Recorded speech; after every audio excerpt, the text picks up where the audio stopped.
Fala, meu povo! Como vocês estão? Bem-vindos a mais uma live aqui no canal, na verdade, no Instagram do Jornada na História. Deixa eu ajeitar algumas coisas aqui, tô ajeitando aqui para ficar um negócio bem maneiro, peraí. Pronto. Galera, muito bem-vindo a mais uma aula live aqui no Instagram do Jornada na História. Vou enviar o convite aqui pro povo, né, pro povo aparecer. E vamos que vamos, pessoal. Como é que vocês estão? Eu tinha avisado que hoje eu ia estar fazendo essa aula live. Lembrando que essa aula live, pessoal, ela não é grande, ela é pequena, tá? Ela tem apenas 30 minutos de duração.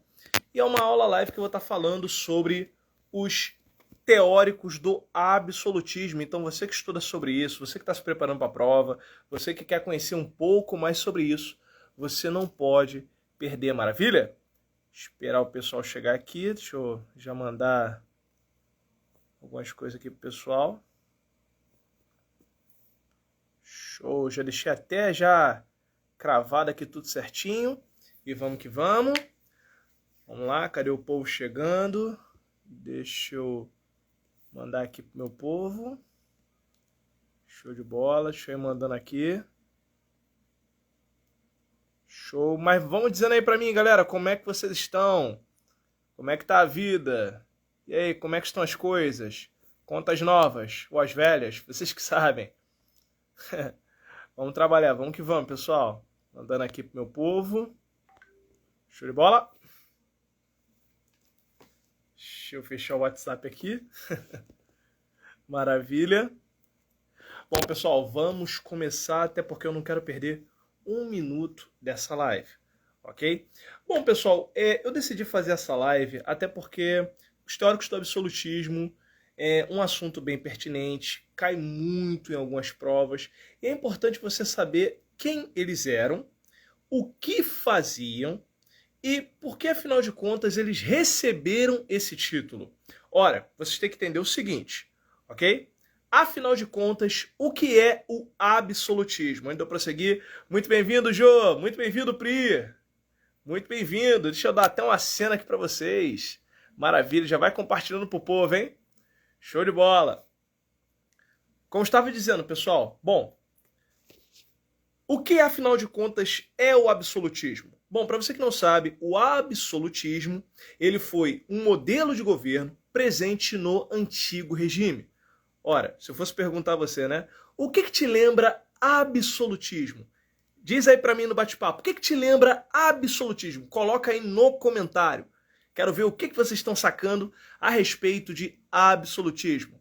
Manda ideia. Bom, absolutismo, como vocês podem saber e vocês já estudaram, vocês já deram aquela pincelada, o absolutismo... Ah, muito bem, Camila, muito bem. Temos uma galera entrando aqui. Absoluto, perfeito. O absolutismo, ele foi um modelo de governo que existiu ali durante o antigo regime, e o mesmo tinha o intuito de tornar reis literalmente absolutos em seu governo. Pô, professor, tá parecendo até tautologia, absolutismo tornar reis absolutos? Deixa eu mostrar um enredo para vocês possam entender. Lembram da Idade Média, que ocorreu ali pós-fim da queda do Império Romano do Ocidente? Quando você vai ter ali a Idade Média ocorrendo, você vai ter a formação dos primeiros reinos e tudo mais. Entretanto, a figura do monarca, a figura do rei, não era lá muito visada, até porque o rei não tinha um exército, você ainda não tinha o fator nação ainda formado, você tinha grupos ali que falavam a mesma língua e tudo mais. Entretanto, com a queda do Império Romano do Oriente, ou seja, a queda de Constantinopla, você vai ter ali o início do que chamamos de Idade Moderna. E com a Idade Moderna, você vai ter o início do absolutismo. Por quê, professor? Ué, você vai ter ali a centralização do poder de uma nação nas mãos dos reis e também o apoio da igreja sobre esse rei. Se você fosse montar um mapa mental ou coisa do tipo, posso te dar um bizu? Vocês querem um bizu ou não? Quer que eu siga aí? Vocês decidem. Querem que eu dê um bizu a respeito disso? Não querem? Só colocar aí pra mim. Ok, pessoal? Lembrando, meu povo, pô, professor, não vou conseguir assistir, que eu tô ocupado. Não se preocupa. essa live vai ficar gravada aqui e eu também vou jogar lá no canal. Mas para quem já está participando aqui, é lógico que vai poder ter uma interação muito maior. Maravilha? Então vamos lá. Voltando ao que eu estava dizendo a respeito dessa questão toda do absolutismo. Bom, você vai ter essa formação e tudo mais, o poder nas mãos dos reis e tal. Se eu fosse dar um bizu para você, era o seguinte. O absolutismo, se você fosse montar ali um mapa mental, é interessante você puxar uma setinha para algo chamado de direito divino dos reis. Vocês sabem o que é isso, o direito divino dos reis? E aí? Quem é safo o suficiente para querer colocar aí no comentário? O que é o direito divino dos reis? E aí? O que vocês acham que é o direito divino dos reis? O rei se torna um deus? O que vocês acham? Diz aí pra mim. Falando nisso, enquanto vocês estão comentando aí, ó. Muito bem-vindo, pessoal! Muito bem-vindo! Estão vendo aí Gustavo, que já entrou, Gabriel, Murilo, Margarete, Armindo. Fala, Armindo! Tudo bem, meu filho? Gabriel, entre outros que estão entrando aqui. Maravilha! Show de bola! E aí, pessoal? Fala, Josi, e aí? O que vocês acham que seria o direito divino, pessoal? Coloca aí nos comentários. Eu quero interação, é uma aula. Vamos lá. Eu quero saber as dúvidas de vocês para eu poder ajudar vocês na hora de estudar. Maravilha? Bom, já que ninguém respondeu, né? Eu vou responder. O direito divino dos reis era literalmente uma proclamação ou até mesmo um ato aonde, ao ser coroado rei pela igreja... Ah, tudo bem. Sem problema, Jô. Não esquenta a cabeça. Ao ser proclamado rei pela igreja, ou seja, o rei sentava lá, ele era sagrado, ele era coroado, o rei, ele literalmente recebia sobre si a bênção divina sobre ele, ou seja, ele se tornava um monarca ungido e abençoado por Deus, ou seja, o poder do rei vinha de Deus, ele era ungido e escolhido por Deus. Dessa forma, ele, lógico, ele era visto como alguém que estava acima de todos e até mesmo escolhido por Deus para exercer a sua vontade no meio do povo. Ou seja, o rei não erra, o rei não faz mais escolhas, porque ele era escolhido por Deus. E nesse ponto todo, nessa questão toda, você vai ter o seguinte acontecendo. Desse contexto, você vai ter uma estrutura nessa sociedade de antigo regime, como por exemplo a França, que por mais que estivesse já na Idade Moderna e tudo mais, Revolução Industrial, ali já iria começar a acontecer e tudo mais, na França você tinha uma sociedade estamental. Ok? Aí, quero ver quem vai ser safo. Como é que era dividida a sociedade estamental dentro da França? Vou até lançar essa pergunta aqui. Vamos ver quem vai responder. Deixa eu ver aqui. Como era dividida?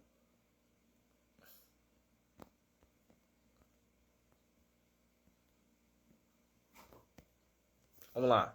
Quero ver quem vai saber responder, hein?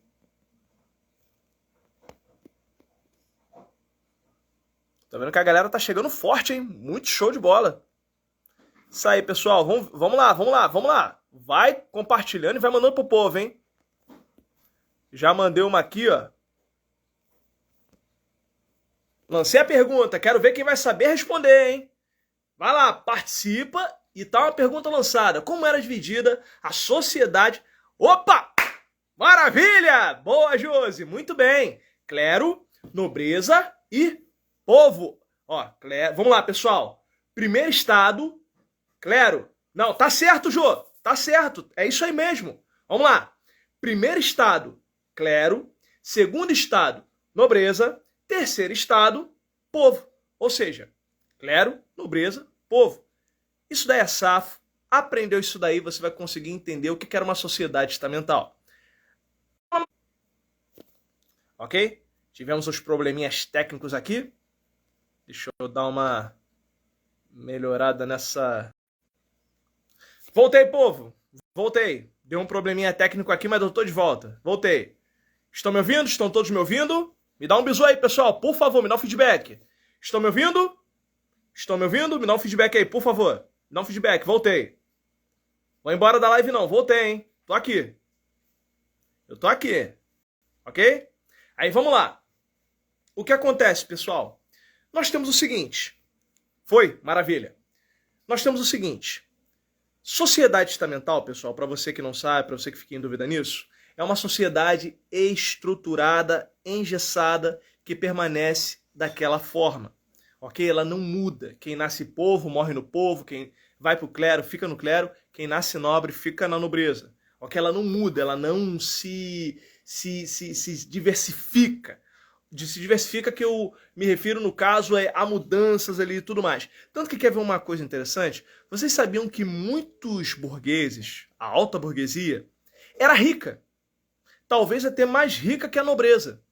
Entretanto, não era considerado nobre, tudo era título.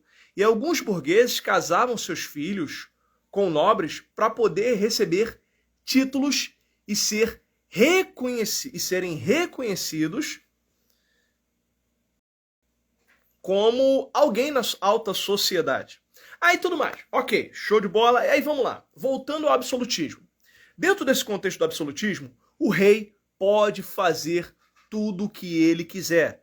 Porque num governo absolutista, numa monarquia absolutista, você vai ter uma seguinte regra: rei acima da lei.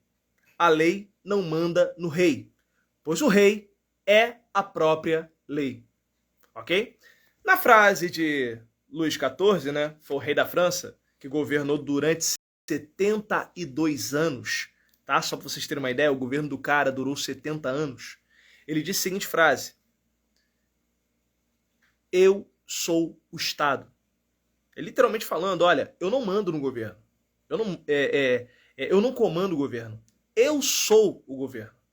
Estão vendo a medida do que é uma sociedade ali absolutista, um governo absolutista? Talvez vocês devem estar pensando, pô, professor, legal, show de bola, mas caramba, como é que um negócio desse pode durar e ninguém falar nada? Aí que tá. O poder absolutista de um rei, ele é fortalecido, tem toda aquela questão de pauta e tudo mais.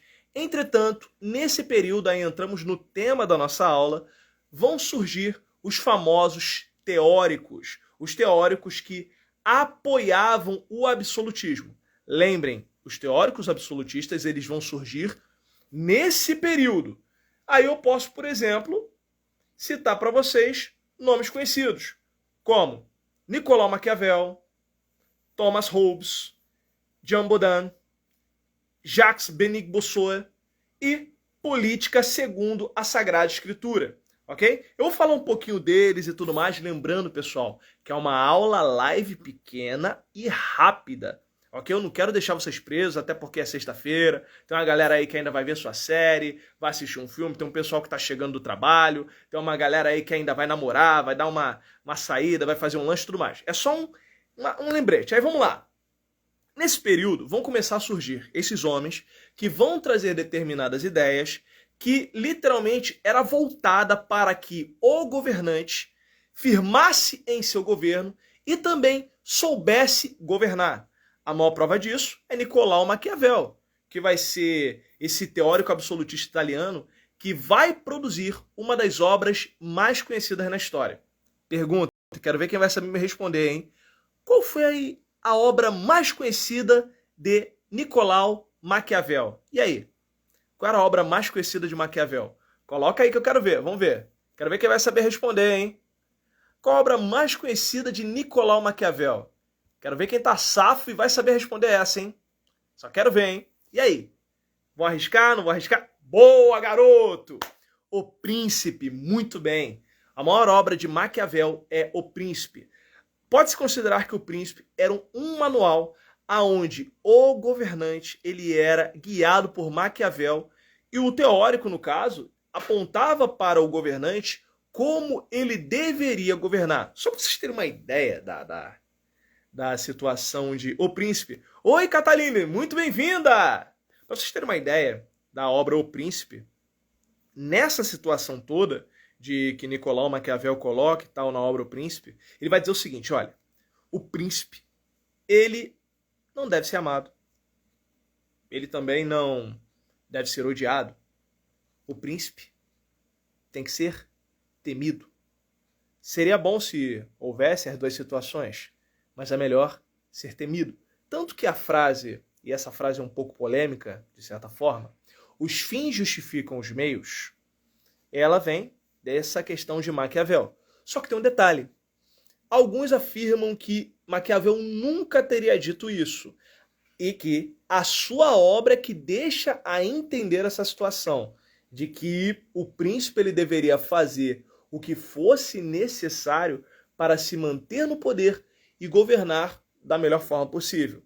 Eu vou tentar usar um exemplo, pessoal, até para o Instagram não bloquear o vídeo com alguma coisa que possa ser entendida com violência e tudo mais. Por exemplo, para o príncipe era melhor manter a ordem pela força do que pelo diálogo. Até aí tudo bem, né? Ele deveria fazer o necessário. Como, por exemplo, há uma grande fome. Como agora fazer a população ser sanada da fome? O príncipe deveria se utilizar de medidas rápidas e práticas para que tudo ficasse dentro do seu governo e as coisas não fugissem do seu controle.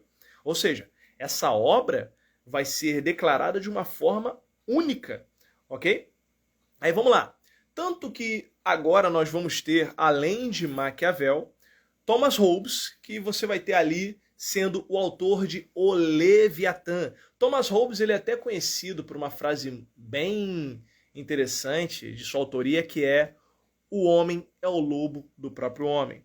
Ele teria afirmado que o homem sozinho ele não consegue se manter, uma sociedade sozinha ela não consegue se manter, ela precisa de uma liderança, ela precisa de uma forma de se manter estruturada e tudo mais, de acordo com os padrões daquilo que era estabelecido. Essa era a visão que Thomas Hobbes trabalhava. Você também vai ter Baudin, através dos 6 livros da República. Você também vai ter Bossuet. E Bossuet, ele é interessante porque é ele que vai criar a ideia do direito divino dos reis. Ou seja, os reis, eles têm autoridade vinda de Deus. Os reis são ungidos e levados a sério por Deus. Ora, se Deus escolheu o príncipe, se Deus escolheu o rei, se Deus é que escolheu o governante, então ele tem que ser respeitado e temido e obedecido. Para vocês terem uma ideia, essa questão do direito divino chega a um nível, que chegava a se acreditar que aonde o rei passasse, se ele tocasse numa pessoa que estava doente, a pessoa seria curada. Olha o nível de pensamento que se chegava a respeito do poder dos reis. Mas um ponto interessante a respeito do absolutismo é que, devido a essa questão toda, dos teóricos aparecendo, afirmando com suas palavras, produzindo obras únicas e tudo mais, até porque, a partir disto, os reis vão começar a se apoiar nessas ideias. Olha, o absolutismo está formado, a ideia está formada, o pensamento já está enrijecido. Ou seja, apesar dessa situação toda, de teóricos surgindo, o absolutismo vigente e tudo mais, havia um detalhe. Nesse contexto de teorias, ideias, colocações e tudo mais, uma luz começaria a brilhar em meio ao absolutismo. E essa luz, meus nobres amigos, seria aquilo que os filósofos chamariam de iluminismo. Você sabe o que é o iluminismo? Coloca aí no comentário para mim. O iluminismo vai ser um movimento que vai começar a surgir e influenciar até mesmo pessoas, absolutismo e as ideias que estavam em volta. Mas isso é um assunto para uma outra aula que podemos até mesmo tratar, caso vocês queiram. Maravilha? Bom, pessoal, vou ficando por aqui. Alguém tem alguma pergunta? Alguém queria fazer alguma colocação? Ué, professor, o senhor não vai levar 30 minutos? Sim, pessoal, mas eu estou vendo que foram informações suficientes, é apenas uma pincelada para te dar aquele gostinho de quero mais e quero que você continue acompanhando. Ok, pessoal?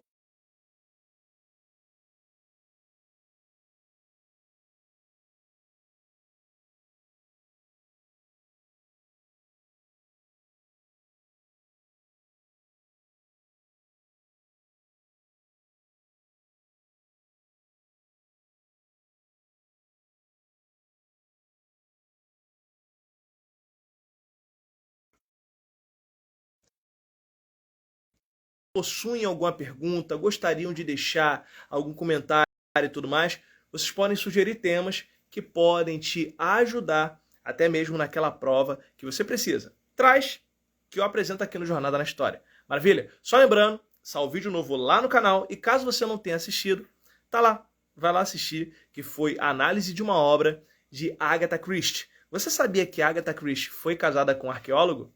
Não sabia? Então vai lá conferir, que tem coisa boa vindo por aí. Maravilha? Bom, meu povo, eu vou ficando por aqui. Aproveite sua sexta-feira, foque nos seus objetivos, pois você é capaz de alcançar os seus sonhos. Show de bola? Bom, povo, eu vou ficando por aqui. Até o próximo encontro. Tchau, tchau.